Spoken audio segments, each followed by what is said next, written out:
Hello, my name is Jerry Rothkoff. I'm managing attorney of Rothkoff Law Group, an elder care law firm serving seniors and their caregiver loved ones in southeastern Pennsylvania, as well as south and central New Jersey. Thank you for joining us in our continuing education series of Who's Who on the front lines of elder care in the Philadelphia metro area and beyond. So today we are honored and privileged to have Dr. Robert Pearlstein. Dr. Pearlstein is the founder and managing partner of what I understand is the largest medical geriatric practice in the wonderful, great Commonwealth of Pennsylvania. So, Dr. Pearlstein, welcome to our little soiree, as they say. So, thanks for joining us today. My pleasure. So I want to get right into it. Because you've been on the front lines of dealing, obviously, with COVID related to the geriatric population. And so let's start by talking on COVID, because that's kind of like the elephant in the room, and you can't avoid it. So tell us what's going on. I mean, I know you are a medical director of several nursing homes, and or if not you directly, one of your staff physicians, I should say. So let's get right into it. How are things going today? And today is February 12th, 2021. We're a little over 11 months into the pandemic to date. So how are things from your perspective in long-term care communities dealing with seniors at large? And can you really talk about how you see the rollout of vaccinations in the Commonwealth of Pennsylvania, at least dealing with the senior population over the past month or two? Okay, well, you're asking a multiple part question. So let's talk about what's happening in the nursing homes. The nursing homes themselves were devastated for COVID. Unfortunately, they're institutions. One person gets it, the spread just goes right through a building. So up until the vaccine layout, one building after another really got hammered. Multiple deaths, multiple people in the hospital. And one of the problems with the nursing homes and assisted livings are they're only about 60-70% full right now, because for one, the community doesn't want to go in there. And there's for apprehension, sure. And there's just people because of dying, unfortunately, so they're very hurting. The good news is that once you get COVID, you're pretty well, because of antibodies, you have a time period where you're really not susceptible to getting it again.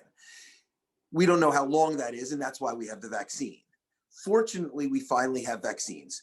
The nursing homes as a group throughout Pennsylvania are completed, meaning that about 85% of all residents living in nursing homes have been vaccinated. Assisted livings will be finished I think Sunday might be the last day of the assisted livings.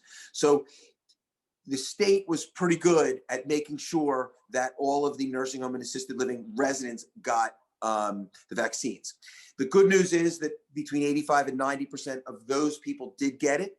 The unfortunate part is the employees, which are in the same 1A category, unfortunately, only between 60 and 75% got vaccinated. And that's unfortunate, because you're not closing the system with everyone getting vaccinated. Right. But at this point, being in a nursing home is actually probably as safe as you can be, because there's herd immunity inside the nursing home. So if 85% got the vaccination and a couple other people had it, you're pretty good for now. So right now, the safety side of the nursing home is very good. Right. So, yeah, of course, you still have to address the issues where, since it's, nursing, there's different parts of a nursing home. Some are short-term, some are long-term. So that doesn't help the short-term folks who are coming in for rehab necessarily, because it's always a revolving door in long-term care communities for a variety of reasons. But what I wanted to ask you, and I'm a little biased, so I just want to, I'm a patient advocate. Our clients are consumers who live their children, and specifically the resident of personal care, assisted living, nursing home communities. So let me ask you this, because from your take, I mean, you don't have owner, I'm assuming, and you don't have an ownership interest in a nursing home. You're the medical director, or one of your physicians are medical directors at area nursing homes in southeastern PA. So from your perspective, let's talk pre-pandemic. Was this a disaster that was waiting to happen? Here's what I mean by that. I understand that nursing homes and could not possibly have been prepared for what they were about to face. They just didn't know it. But with the issues of deregulation, with the issues of nonprofit long-term care communities becoming almost 100% for-profit, Abramson Center, which we have many clients, just went, for example, in Horsham, as you may know, just went for profit by an outfit in Lakewood. Private investors coming in. The Archdiocese of Philadelphia sold off all their nursing homes to investors from Jersey and Brooklyn. So, and that's been the wave over the past 10 to 15 years. So has that impacted where we are today from your perspective? Okay. Meaning that, for-profit turned for, and so you have large companies operating long-term care communities, specifically nursing homes, and they have investors that they have to satisfy, or shareholders in some cases that need to satisfy. Does the quality of does quality of care, good quality of care, and maximizing profit, can they coexist moving forward? Let me answer your first question first. The pandemic, the coronavirus, was a disaster. It was a disaster that couldn't have been prevented, though. Unfortunately, when you're an institution, there are just too many factors you can't control. This was a fire in a forest that hasn't had rain in a month. There was no way we were going to be able to totally stop this. So the facilities that did a great job in the beginning, 8 months later got hammered. So every one of these buildings, there's no buildings that escape this. A lot of them escaped the beginning. And one of the problems with the beginning was we had too many opinions, but none of them were informed opinions. The government's telling us one thing, the CDC's telling us another, the nursing home chains are telling us another. And because we didn't have data, we didn't know exactly what to do. So a lot of what we did was really sideways, and it was not necessarily positive. But like you said, how are we supposed to know? We've never lived through anything like this.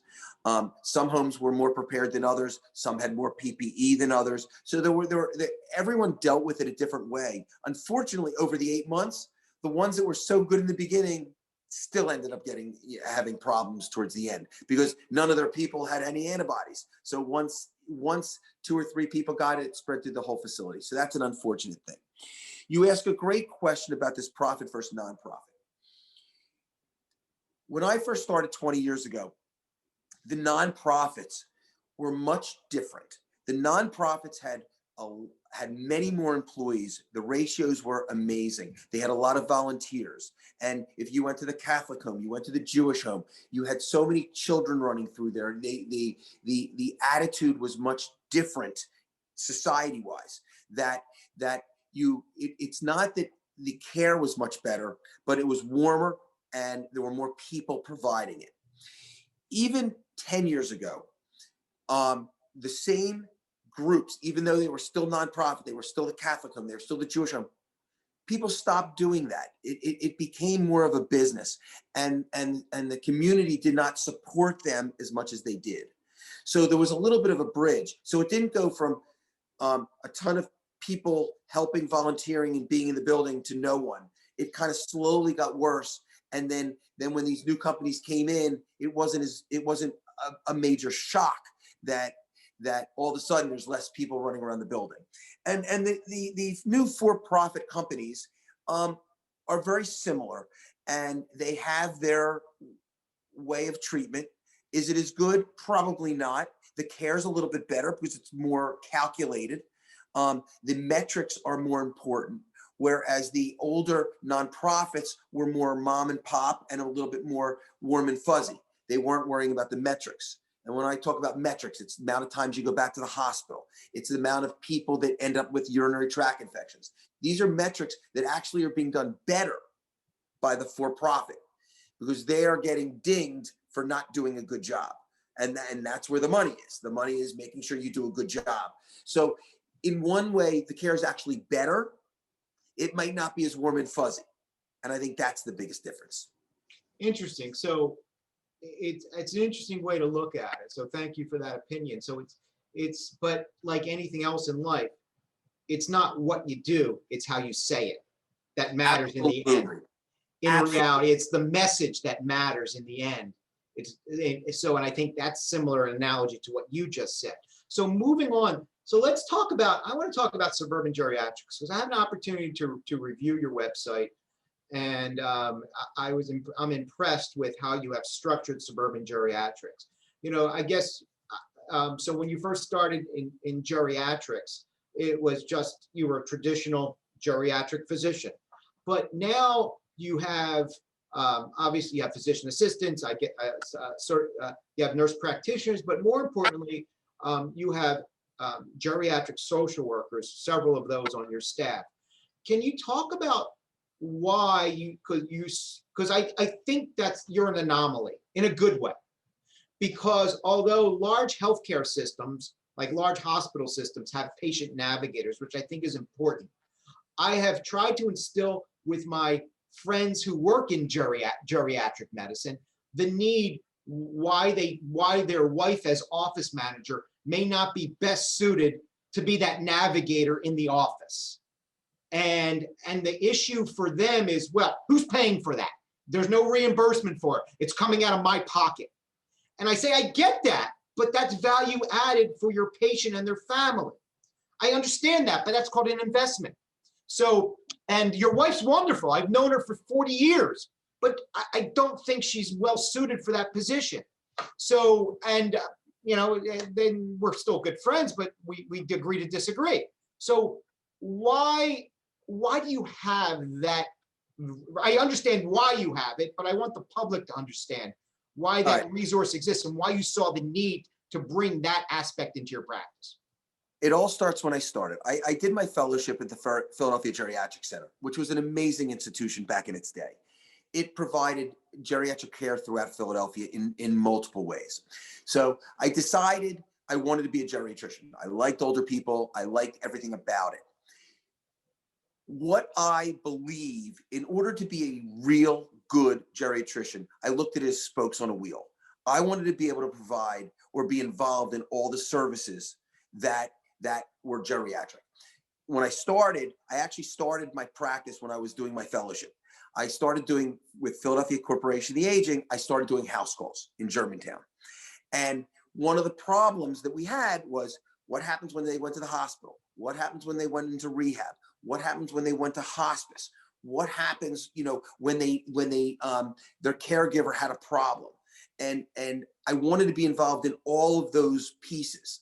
And over I'd say 5 or 6 years, I had to figure out, how am I going to connect all these pieces, all these spokes of the wheel, to put it together.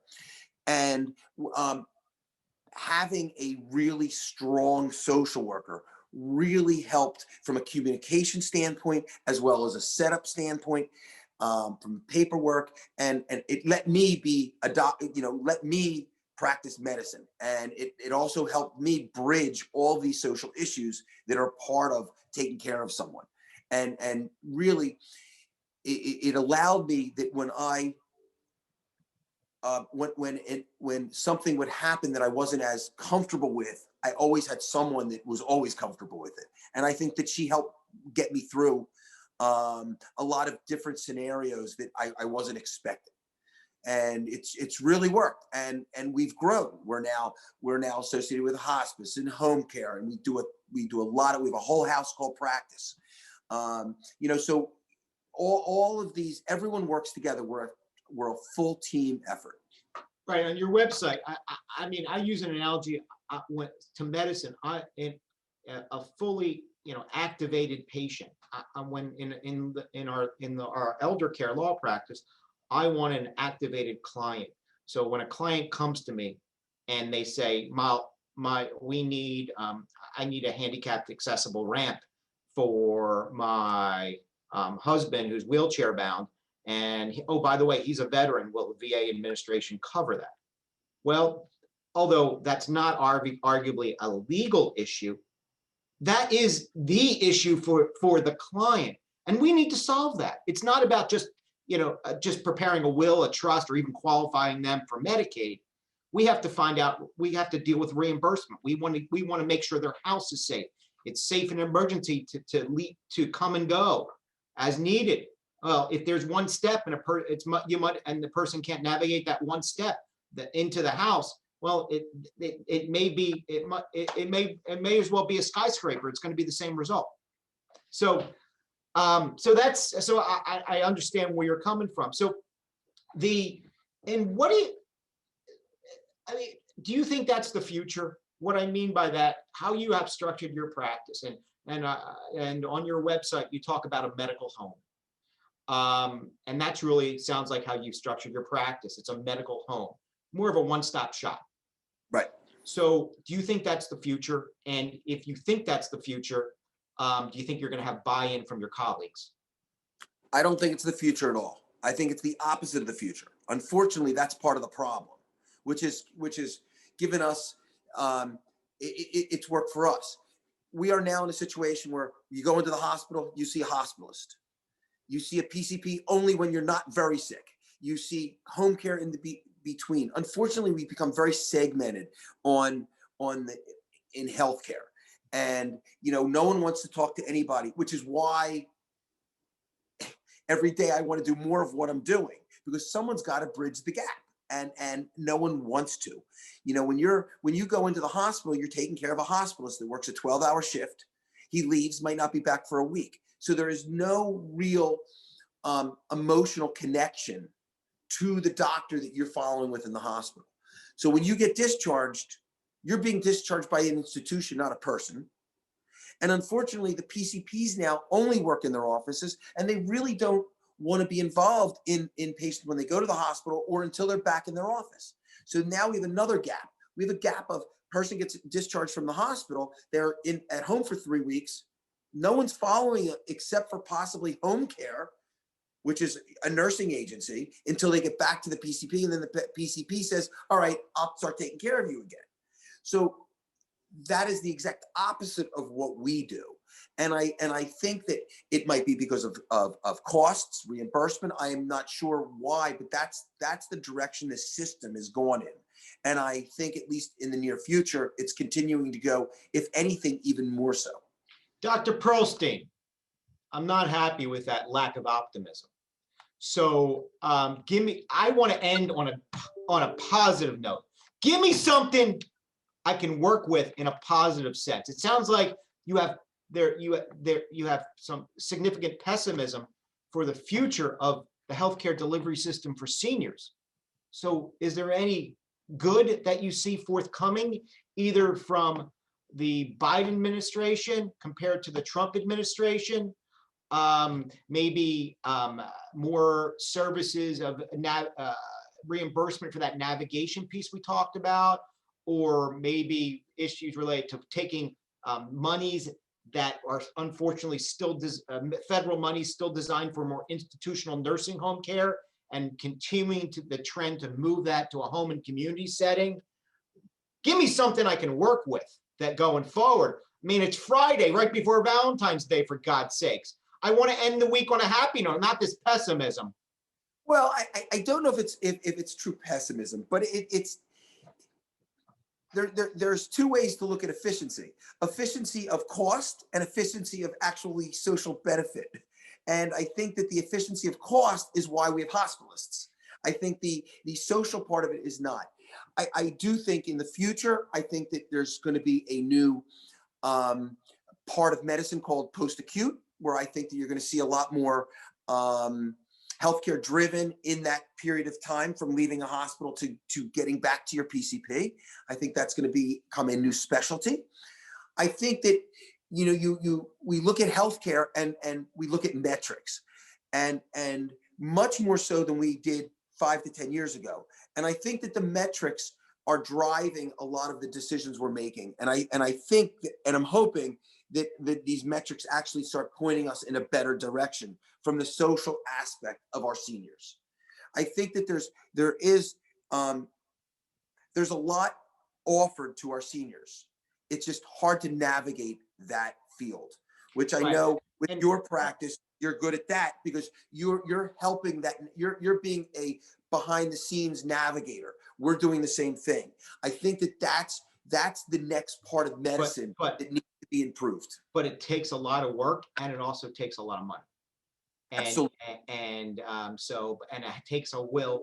And this is what we designed our legal elder law practice, because I think there's a huge need for that navigation. And that's how you design Suburban Geriatrics, and you put your team together for the same reason.